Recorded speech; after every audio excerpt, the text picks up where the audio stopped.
সূরা ফাতিহা আল্লাহর সাথে বান্দার কথোপকথন। বান্দা যখন বলে আলহামদুলিল্লাহি রব্বিল আলামিন, আল্লাহ তখন বলেন আমার বান্দা আমার প্রশংসা করছে।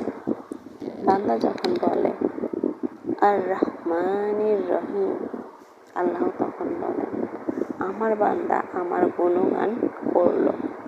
বান্দা যখন বলে মালিকি ইয়াউমিদ্দিন, তখন আল্লাহ বলেন বান্দা আমার মর্যাদা বর্ণনা করল। বান্দা যখন বলে ইয়াকা না'বুদু ওয়া ইয়াকা নাস্তাঈন, আল্লাহ তখন বলেন এটা আমার ও আমার বান্দার মধ্যে বিভক্ত এবং বান্দার জন্য তাই রয়েছে যা সে চাইবে।